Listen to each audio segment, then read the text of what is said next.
Hey guys, it's Pope. This week's video is going to be a good one for those of you that are newer to weightlifting or just trying to incorporate some different exercises into your routine that weightlifters use in their programming. I'm going to be focusing a lot on the snatch grip push press today, which is something I use in every training cycle, and I do it at least once a week, sometimes twice a week. And it is a big factor in how strong my snatch is for competitions. When my snatch push press is feeling good and I'm able to push those numbers, usually my 1 rep max on the snatch is better and I feel more confident overhead in my receiving position in the overhead squat. So snatch push press is a super important assistance exercise. I launched the new styles of my apparel in the Strength from Struggle line last week, and it was a big hit, and this teal shirt I'm wearing sold out super fast. I ran out of smalls in 1 hour, so that was a big success, but I didn't expect to sell out that fast, so I'm thinking about doing a restock on these colors. So you can look for that in the next few weeks, but I do still have some sizes in the other styles in the gray and the red if you missed out on this teal. I love this color. Apparently everyone else did too, which is awesome. In the workout I have planned for today, I'm going to be focused mainly on the snatch. I'm going to start out with some singles in the snatch and then do some snatch deadlift, and then moving on to those snatch push presses I was talking about. So first I am going to hit my snatch workout and then break down the form and how to bring down the bar on a snatch push press. So these tips are going to be helpful if you're working on bringing the bar down on the front rack as well, because I know that's something that's kind of scary for some people and also can cause some injury to your collarbone and the top of your spine, and that's what we don't want. So today I'm going to help you guys navigate how to bring the bar down, as well as give some tips on the push press after my snatches.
Moving on now to the snatch push press part of my workout. Today I'm working with triples. Over the last few weeks I've been doing a lot of high rep on the push press, doing a lot of sixes and in high volume on the sets as well. I've been doing like 5 sets of 6 over the last month, and now moving on to about 3 triples on both days that I'm doing this exercise. One day early in the week I'm trying to do them for a heavy triple, and then today is the second day I'm going to do 3 sets straight across to get some more volume work. So this is like my secondary day of push press. In my programming, I usually find that push press is used as just a strength exercise, nothing that I'm trying to like max out. It's not one of my main things I'm focused on. It is just to help my snatch get stronger and even my jerk get stronger for those overhead movements, being able to hold the weight, not just get it overhead, but being able to hold it for the portion of the recovery of the Olympic lift. And sometimes it's even difficult to hold the weight while you're waiting for the down signal. So assistance exercises like the push press really help build up that stamina too, not just the strength. So being able to hold the weight overhead. One thing that I find a lot of people are doing wrong in the push press is immediately bringing the barbell down before you've had a chance to hold the weight overhead.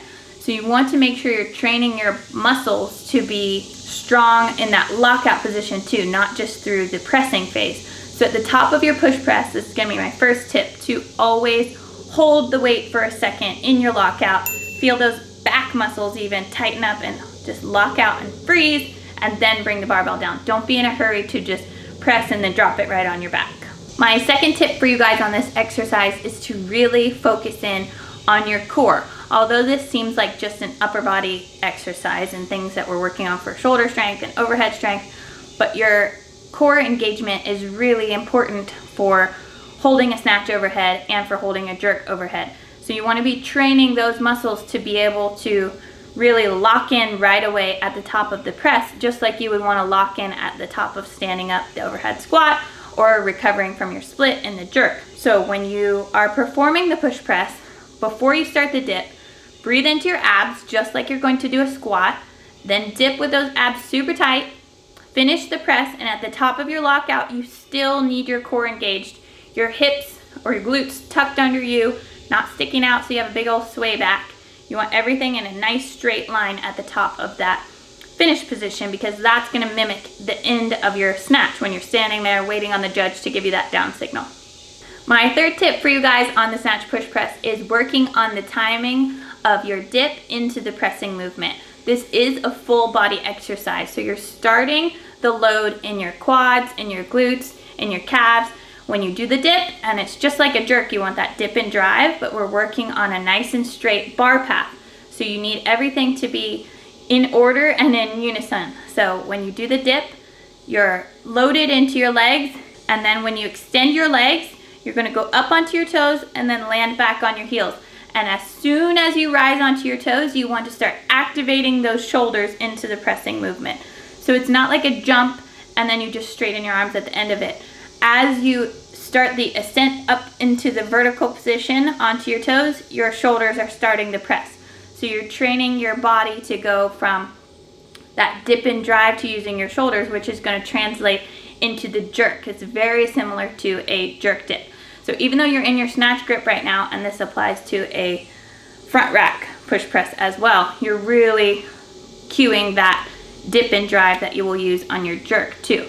We really want to focus on using your shoulder muscles so you're getting the strength out of it too. You don't want to be using your legs so much that you're not getting the workload into your delts. So it's kind of a nice balance you want to find there on the dip and drive, where you're using the momentum from your legs so you're getting more work than you could possibly do with just a strict press, but you're still actively using those shoulders to press the barbell overhead. Now I'm going to focus on some tips for bringing the barbell down. I know this can be super scary for some of you, especially if you're a more newbie weightlifter, but learning to bring the barbell down isn't something you have to be afraid of. It's just something you have to start slow with and allow yourself to be a beginner on this skill, because it does take some skill to be able to bring the barbell down without it hurting. The biggest key when it comes to bringing the barbell back down in between reps is absorbing the weight in your legs. Your legs are your biggest muscle groups, and they can take on that weight if you time it right. So what we're focusing on when bringing the barbell down is not catching it with your abs or catching it just landing on your traps. We're working on timing it to where when that barbell hits your back or hits your front rack position, you're going to use your legs as your shock absorbers. All of the weight lands in those legs in that plie demi squat, just like when you did your dip and drive. The next major key to this is where the barbell actually lands.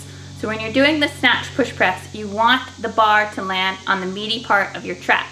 There is that little notch at the top of your spine. That's what we're trying to avoid on your back. You want the barbell to land on your muscles where it's a little bit squishy. And when it's on the front rack, same thing. You have actually shoulder bone and your clavicle we're trying to avoid, and you're landing the barbell on your front delt, not on any of those bony portions. So play around with it with just an empty barbell when you're practicing, and make sure you have those spots dialed in where you want the barbell to land before you start adding any weight. And like I said before, give yourself time to be a beginner. Don't advance to like your working sets that are programmed to start trying to bring the barbell down. If you have blocks, use them and practice this with lighter weights until you get your confidence up that you're going to bring the barbell down correctly. And it does make life a lot easier when you have this skill and can just knock out rep after rep. It makes your sets go a lot quicker. I hope you guys enjoyed this video and found it helpful, and I hope that you can use those tips I gave today on the push press and put them into your workouts. If you found the video helpful, please give it a thumbs up and make sure you are subscribed to my channel, and I will see you guys next week. I'm really excited. The next video is going to be coming from the CrossFit Games. I've never been. I'm really pumped to go watch some of the events and watch some of my friends compete in the games. And I will be doing a lifting event with Ramwad and Barbell Shrugged. That is the 1 ton challenge. And the next vlog is going to be a super fun one, I think. So I will see you guys in the next video. Bye.